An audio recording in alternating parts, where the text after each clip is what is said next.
विज्ञान की दुनिया में रहस्यों का पता लगाने के लिए वैज्ञानिक हमेशा एक्सपेरिमेंट और ऑब्जर्वेशन करके उन रहस्यों का लॉजिकल खुलासा करते हैं और ऐसे खुलासों से विज्ञान और ज्यादा समृद्ध होता है।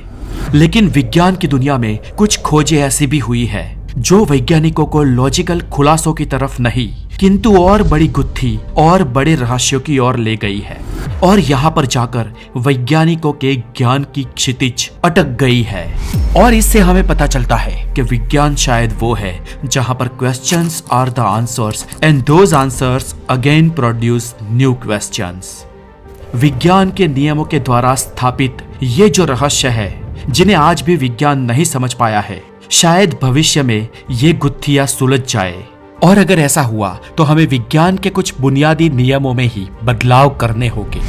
यहाँ आज के इस वीडियो में हम ऐसे रहस्यों का वर्णन करने जा रहे हैं जो विज्ञान को आज भी गोथे चढ़ाए हुए है और उस क्षेत्र में काम कर रहे वैज्ञानिकों को ये रहस्य चैन की सांस नहीं लेने दे रहे। Number 1, the pioneer effect. सूर्यमंडल की सीमाओं पर किसी भी ऑब्जेक्ट को खींच लेने वाला एक अज्ञात रहस्य। कुछ साल पहले नासा ने 2 अंतरिक्ष यान स्पेस में भेजे थे, pioneer 10 and pioneer 11। Pioneer 10 258 kilo वाला एक अंतरिक्ष यान था जिसे 3 मार्च साल 1972 की रोज जुपिटर की दिशा में लॉन्च किया गया था और इसके 1 साल बाद पायोनियर 11 को, जो 259 किलो का था, उसे भेजा गया। पायोनियर 10 एंड 11 ने अपने रास्ते में आने वाले सभी ग्रह, लघु ग्रह और क्षुद्र ग्रहों की बारीक तस्वीरें नासा को भेजी। अब इसके सालों बाद यानी कि 17 अक्टूबर साल 1986 के रोज पायोनियर 10 करीब 6 अरब किलोमीटर दूर प्लूटो से भी उस पार पहुंचकर कोर सौरमंडल की सीमाओं को छोड़ देता है और डीप स्पेस में चला जाता है। ये यान जिस दिशा में जा रहा था उस दिशा में वो करीब 10 प्रकाश वर्ष दूर वो रोज 248 नाम के तारामंडल में पहुंचने वाला था और वहां के ग्रहों की मुलाकात लेने वाला था। और दोस्तों, इंटरेस्टिंग बात यह है कि ये मुलाकात साल 34,593 की साल में होने वाली थी। इसका मतलब ये मुलाकात आज से करीब 32,569 साल बाद होने वाली थी। खैर, ये पायोनियर 10 यान अपनी यात्रा में कंटिन्यू कर रहा था और अपनी दिशा, अपनी स्पीड और अपने झुकाव के बारे में सारी इंफॉर्मेशन नासा को दे रहा था। लेकिन खगोल शास्त्रियों को साल 1993 में पायोनियर 10 ने जो इंफॉर्मेशन भेजी उससे उनके होश उड़ गए। ये वो साल था जब पायोनियर 10 यान कोर सूर्यमंडल की सीमाओं को ऑलमोस्ट छोड़ चुका था। यहाँ पर आउटर स्पेस शुरू हो जाता है और अंतरिक्ष का अंधकार वाला पार्ट भी। यहाँ पर ना तो कोई बड़ा ग्रह है और ना ही कोई ग्रेविटी। ऊपर से जहाँ से ये पायोनियर 10 निकला था उस जगह से यानी पृथ्वी से इतनी दूर सूर्यमंडल की ग्रेविटी भी बहुत कम हो जाती है और इस जगह तक पायोनियर 10 यान अपनी यथावत गति बरकरार रखकर चल रहा था। लेकिन इस साल यानी कि साल 1993 में अचानक इसकी गति स्लो हो गई। इसके रास्ते में शायद कोई अवरोध आने लगा था। किसी अगम्य कारणों से इसकी गति कम होने लगी थी। हालांकि ये गति कुछ हद तक ही कम हुई थी, लेकिन ये छोटा सा गति बदलाव पायोनियर 10 यान को अपने निर्धारित मार्ग से आने वाले समय में 40,000 किलोमीटर तक दूर धकेल देता है और ये यान अपनी डेस्टिनेशन से ही भटक जाता है। यहाँ पर सोलर सिस्टम की सीमाओं के पार कोई अदृश्य शक्ति इस यान पर अपना गुरुत्व प्रभाव डाल रही थी। लेकिन आखिरकार ये अदृश्य शक्ति कौन थी? अंतरिक्ष यात्रियों ने अपने सॉफ्टवेयर से लेकर हार्डवेयर और सभी चीजों को बखूबी जांचा, लेकिन कोई भी गड़बड़ी उन्हें नजर नहीं आई। फिर भी कोई शक्ति कैसे इस यान की गति में अवरोध डाल सकती है? बहुत मशक्कत के बाद भी जब वैज्ञानिकों को उनका जवाब नहीं मिला तो उन्होंने इन सवालों को अभी के लिए पोस्टपोन कर दिए, क्योंकि नासा का ध्यान उस वक्त अपने आने वाले वॉयेजर्स मिशन पर था। लेकिन कुछ समय बाद जब पायोनियर 11 भी सूर्यमंडल की सीमाओं के बाहर पहुंचा, तब अचानक उसकी गति में भी कोई अवरोध आ गया। उसकी गति भी धीमी हो गई और जब ऐसा लगातार दूसरी बार हुआ तब वैज्ञानिकों का माथा खनका। ये दोनों ही अंतरिक्षयान सूर्यमंडल की अलग अलग दिशाओं में यानी कि विपरीत दिशाओं में गति कर रहे थे। फिर भी सूर्यमंडल की सीमाओं को छोड़ने के तुरंत बाद ऐसा कौन सा अवरोध था, ऐसी कौन सी शक्ति थी जो इनके मार्ग में अवरोध पैदा कर रही थी? ये सवाल वैज्ञानिकों के लिए एक पहेली बन गया। अब ऐसा होने का कारण एक ही हो सकता है कि सूर्यमंडल की सीमाओं पर कोई तो ऐसी अदृश्य शक्ति है जो इन दोनों अंतरिक्ष यानों को बाह्य अवकाश की ओर, आउटर स्पेस की ओर खींच रही थी। पर आखिर क्या था वो? क्या कोई गुरुत्वाकर्षण बल था? और अगर ऐसा है तो मानो या ना मानो, लेकिन हम ग्रेविटी के बारे में सब कुछ तो नहीं जानते हैं। कोई ऐसी बात है जो हमसे छूट रही है, क्योंकि न्यूटन का सिद्धांत कहता है कि यूनिवर्स में जब भी दो पदार्थों के बीच अंतर बढ़ेगा, उनके बीच का गुरुत्वाकर्षण आधा नहीं लेकिन 4 गुना कम हो जाएगा। और पायोनियर 10 और पायोनियर 11 तो सूर्य से बहुत दूर जा चुके थे। वहां पर कोई ग्रेविटी का ऐसा प्रभाव कैसे पड़ सकता है जो इनकी गति में अवरोध पैदा कर सके? ना ना ना, अगर आप कोई प्लेनेट एक्स या प्लेनेट 9 के बारे में सोच रहे हो तो ऐसा नहीं हो सकता है, क्योंकि वो अगर इन अंतरिक्ष यानों के आसपास कहीं पर भी होता तो वैज्ञानिकों को कब का पता चल गया होता। और जिस अंतरिक्ष यान की गति में सैटर्न और जुपिटर जैसे ग्रह अवरोध नहीं डाल सके, उसे प्लेनेट एक्स कहाँ रोकने वाला था?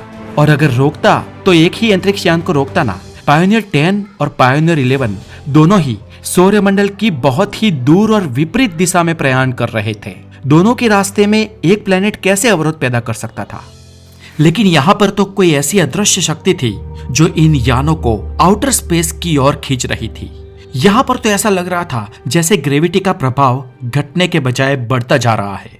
वैज्ञानिकों को ऐसा लग रहा था कि एक निर्धारित सीमा पर, यानी कि कोर सूर्यमंडल के सीमाओं के पार एक बड़े सर्कल में, सूर्यमंडल के पूरे गोलार्ध में कोई ऐसी शक्ति थी जो वहां पहुंचने वाले किसी ऑब्जेक्ट को आउटर स्पेस में खींच रही थी।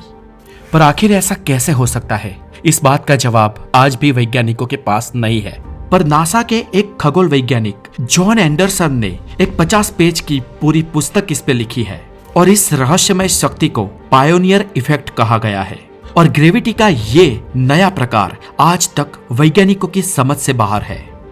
हो सकता है कि ग्रेविटी के इस प्रकार को शायद आइजैक न्यूटन ने अपने कैलकुलेशन में ना लिया हो। कुछ तो है जो छूट रहा है, और जो छूट रहा है वो अगर भविष्य में सामने आ जाता है तो आइजैक न्यूटन के करीब 350 साल पुराने ग्रेविटी के लॉ में परिवर्तन करने होंगे। और इस पायोनियर इफेक्ट पर संशोधन करने के लिए जब तक हम पृथ्वी से कोई क्वांटम ग्रेविटी के साधन उस जगह तक ना भेजे, तब तक सूर्यमंडल के छोर का ये रहस्य ही बना रहेगा। Number 2, homeopathy. एक ऐसा विज्ञान जहां पर दवाई नहीं लेकिन दवाई की मेमोरी किसी पेशेंट का रोग ठीक करती है। दोस्तों, एलोपैथी को सपोर्ट करने वाले तबीब वैज्ञानिकों को होम्योपैथी की चिकित्सा पद्धति से चिढ़ है। होम्योपैथी उनके मन सिर्फ एक शास्त्र है, विज्ञान नहीं। और विज्ञान नहीं है इसलिए हम्बक है, बोगस है। उनकी दृष्टि में असाध्य तो छोड़ो, लेकिन आम सर्दी जुकाम जैसे रोगों को भी मिटाने की क्षमता होम्योपैथी में नहीं है। अब दोस्तों, आप तबीब वैज्ञानिकों की बातों को ध्यान से सुनोगे तो शुरुआत में तो आपको लगेगा कि होम्योपैथी दवाई हो ही नहीं सकती, लेकिन वाकई में क्या सच में ऐसा है? चलिए जानते हैं। साल 1810 में एक जर्मन तबीब वैज्ञानिक, जी हाँ, वो खुद एक डॉक्टर था और ऐसा वैसा नहीं, खुद एक फिजिशियन था, जिसका नाम था सैमुअल हानेमान, और इसने होम्योपैथी नाम की इस चिकित्सा पद्धति को खोजा था। और ये पद्धति मुख्य 3 अनुमानों पर आधारित है, जिसमें एक है जैसे हीरा हीरा को काटता है, लोहा लोहे को काटता है, जैसे जहर जहर को काटता है, वैसे ही रोग भी रोग को काटता है। इसे अलग शब्दों में कहा जाए तो एक तंदुरुस्त इंसान के शरीर में कुछ लक्षण पैदा करने वाली कोई दवाई ठीक उसी प्रकार के सिम्टम्स वाले किसी दर्दी को दे दी जाए तो उसका वो रोग नाबूद हो सकता है। इसे एक बहुत ही आसान एग्जाम्पल से समझाता हूँ। आपको पता होगा, एक कच्ची प्याज को काटते ही एक तंदुरुस्त इंसान का नाक पिघलने लगता है।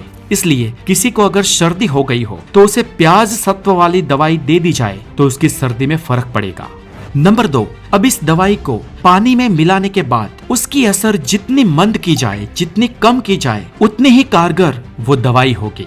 और नंबर 3, किसी भी वक्त दर्दी को सिर्फ एक ही दवाई देनी चाहिए। अब दोस्तों, हमारे इन 3 मुद्दों में तीसरे नंबर का जो मुद्दा है वो इतना इम्पोर्टेंट नहीं है, इसलिए इसे साइड में रखते हैं। और जो पहला मुद्दा है वो तो ऑलरेडी आप उदाहरण के साथ समझ चुके हैं, लेकिन यहाँ पर इंटरेस्टिंग मुद्दा है नंबर 2, जो कहता है कि दवाई की असर जितनी कम करोगे उतनी ही वो कारगर होगी। अब इसे दोस्तों समझिए। एलोपैथी 500 mg, 700 mg, 800 mg की दवाइयाँ देती है, तब जाकर कोई रोग के लक्षण खत्म होते हैं। आयुर्वेद की बात करें तो उसमें भी असरकारक होने के लिए किसी दवाई में औषधि और जड़ी बूटियों की एक सिग्निफिकेंट मात्रा होनी ही चाहिए। लेकिन होम्योपैथी इन दोनों से ही विपरीत बयान देती है।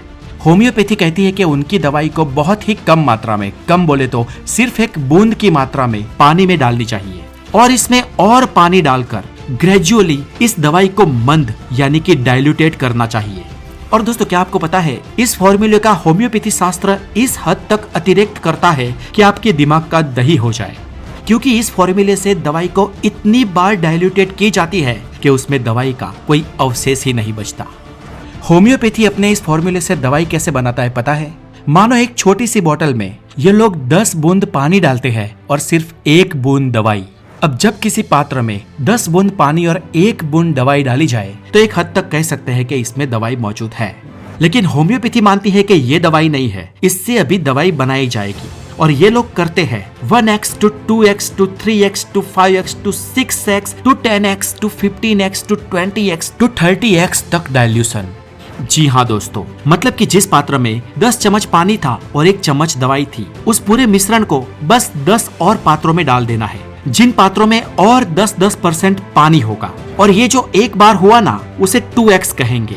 ऐसे 30x तक ये लोग करते हैं। इसका मतलब ये हुआ दोस्तों कि करोड़ों लीटर पानी में सिर्फ 1 बूंद दवाई डाल देना। और होम्योपैथी में दवाई का ये मंदीकरण, ये डाइल्यूशन एक के पीछे पूरे 30 शून्य लगाए उतनी बार किया जाता है। अब दोस्तों सोचिए, करोड़ों लीटर पानी में सिर्फ 1 बूंद कोई दवाई डाली जाए तो क्या वो पूरा पानी दवाई हो जाएगा? नहीं होगा ना। एलोपैथी वाले भी यही कहते हैं कि नहीं होगा, लेकिन होम्योपैथी मानती है कि वो पूरा पानी दवाई बन जाएगा। प्रैक्टिकली देखा जाए तो इस पूरे पानी में एक रज, एक कण भी दवाई का नहीं होगा। फिर भी होम्योपैथी मानती है कि क्योंकि ये पानी इतनी बार डाइल्यूटेड हुआ है, इतनी बार मंद हुआ है, इतनी बार इस प्रोसेस से गुजरा है, इसीलिए ये कारगर दवाई होगी। और ऐसा इसलिए होगा क्योंकि पानी खुद दवाई की मेमोरी को याद रखता है। अब सोचिए दोस्तों, आपके दिमाग के तार हिले क्या? लेकिन दोस्तों, और आश्चर्य करने वाली बात यह है कि ऐसी बनाई गई होम्योपैथिक दवाई लोगों को असर भी करती है और इस पर कई सारे रिसर्च भी हुए हैं। हालांकि ये किसी को नहीं पता कि असर कैसे करती है, और देखा जाए तो असर करनी भी नहीं चाहिए, लेकिन असर करती है। ब्रिटेन की एक महिला डॉक्टर जिसका नाम था मैडेलिन इनिश, उसने अपनी जिंदगी के 15 साल एलोपैथी जैसे होम्योपैथी आखिर कैसे काम कर सकती है उसे खोजने में बिताए। इसके लिए मैडेलिन और उसके साथियों ने होम्योपैथी को एक बोगस शास्त्र साबित करने के लिए बहुत सारे संशोधन किए और नॉर्थ आयरलैंड के बेलफास्ट शहर में मैडेलिन की 4 संशोधक टीमों ने मैडेलिन के कहे अनुसार हिस्टामाइन नाम की दवाई का एक द्रव्य बनाया। अब ये हिस्टामाइन हमारे ही शरीर की एक बायोलॉजिकल पैदाश है और जब हमें कोई ईजा या एलर्जी होती है तो ये हिस्टामाइन हमारे शरीर की सूक्ष्म रक्त वाहिनियों को फुलाता है और उसे नॉर्मल करने के लिए हमारे शरीर के खून का कुछ अग्र हिस्सा शरीर के उस असरग्रस्त हिस्से तक पहुंचता है। अब दोस्तों, शरीर में इस रिएक्शन दिलाने वाले हिस्टामाइन पर मैडेलिन ने प्रयोग किया और किसी एक प्रयोग के एक रिजल्ट पर पूरा भरोसा नहीं कर सकते, इसलिए उसकी 4 अलग अलग टीमों ने शहर की 4 अलग अलग प्रयोगशालाओं में 4 अलग अलग प्रयोग भी किए, जिसमें हिस्टामाइन की सिर्फ एक छोटी सी बूंद 4 सादे पानी की टंकी में डाली गई और फिर इसमें कोई भी दवाई डालना बंद। बस इस पानी में से कुछ बूंदे लेकर इसे और ज्यादा पानी में डाइल्यूट किया गया और ऐसे पानी का ये मंदीकरण 30x तक किया गया। और इस हद तक हमारा नॉर्मल विज्ञान ये कहता है कि अल्टीमेटली पानी में हिस्टामाइन का एक मॉलिक्यूल भी बचा नहीं होगा। लेकिन फिर भी जो पानी बचा, आम भाषा में कहे वो बस साधारण पानी ही था। उसकी बूंदे जब प्रयोग के सहभागी कुछ लोगों को पिलाई गई तो उन सभी व्यक्तियों को सिर्फ हिस्टामाइन की वजह से पैदा होने वाला रिएक्शन आया और ये रिएक्शन चारों प्रयोगों में समान रूप से देखा गया। और यहाँ पर होम्योपैथी के बारे में मैडेलिन के सालों पुरानी उसकी मान्यता पर एक बहुत बड़ा प्रहार हुआ और इन्फ्लेमेशन रिसर्च नाम की एक डॉक्टरी मैगजीन में मैडेलिन ने अपना बयान देते हुए कहा कि हमें हमारे प्रयोग में जो रिजल्ट मिले उसका कोई भी एक्सप्लेनेशन हमारे पास नहीं है। बस यहाँ पर हमने ये रिसर्च किया और इसे जग जाहिर इसलिए किया क्योंकि कई और खोजकर्ता भी होम्योपैथी पर आने वाले वक्त में अपने और रिसर्च करें और अगर वे लोग भी हमारी तरह इसी एक ही निष्कर्ष पर आते हैं तो हमें भौतिक शास्त्र और रसायन शास्त्र के सिद्धांतों में कई सारे बदलाव करने होंगे। दोस्तों, समझ में आया कुछ आपको? समझ कर भी ना समझ में आए, ये ऐसी बात है। और होम्योपैथी के कई सारे पेशेंट्स पर जब जब प्रयोग किए गए वो कारगर साबित हुई है। हालांकि वैज्ञानिक दृष्टि से उसकी दवाई में कोई भी असरकारकता नहीं दिखती है, फिर भी कई बार वो कारगर हुई है। ब्रिटेन की क्वीन एलिजाबेथ II भी एक समय पर होम्योपैथी की दवाइयां लेती थी और इसे मानने वाले लोग बस ये कहते हैं कि हमें गुठलियां गिनने से कोई मतलब नहीं, बस हमें तो आम खाने से मतलब है। यानी कि जो होम्योपैथी में विश्वास रखते हैं उन्हें दवाई कैसे बनती है या कैसे असर करती है उसमें कोई दिलचस्पी नहीं, बस दवाई असर करती है और वो ठीक होते हैं। उनका सारा मदार इस एक बात पर है। दोस्तों, होम्योपैथी के बारे में और डिटेल में मैं एक वीडियो बना सकता हूँ। अगर आप चाहो उस पर वीडियो बननी चाहिए तो हमें कमेंट में जरूर लिखें। और अगर आप द नॉलेज पर नए हैं तो इसे सब्सक्राइब जरूर करें। आने वाले कुछ वीडियो में हम दुनिया और ब्रह्मांड के ऐसे कई और सारे किस्से भी आपके लिए लेकर आने वाले हैं जिनकी सच्चाई के बारे में विज्ञान आज भी पानी पर रहा है, लेकिन वो यथार्थ है। हालांकि इन सब के पीछे भी कोई ना कोई विज्ञान ही होगा, लेकिन अब तक विज्ञान के उस पहलू पर हमारी दृष्टि नहीं पहुंची है। So that's it for today. और अगर आप हमारे चैनल पर नए हैं तो हेल्थी और साइंटिफिक ज्ञान के लिए द नॉलेज को जरूर सब्सक्राइब करें, बिकॉज नॉलेज इज एवरीथिंग। और डिस्क्रिप्शन में दिए लिंक पर जाकर हमारे व्लॉगिंग चैनल को भी जरूर सब्सक्राइब करें, जहां पर मैं आपके लिए लेकर आता हूं दुनिया की अलग अलग जगहों के व्लॉग्स। तो अपना बहुत सारा ध्यान रखें। Have a wonderful day, take care.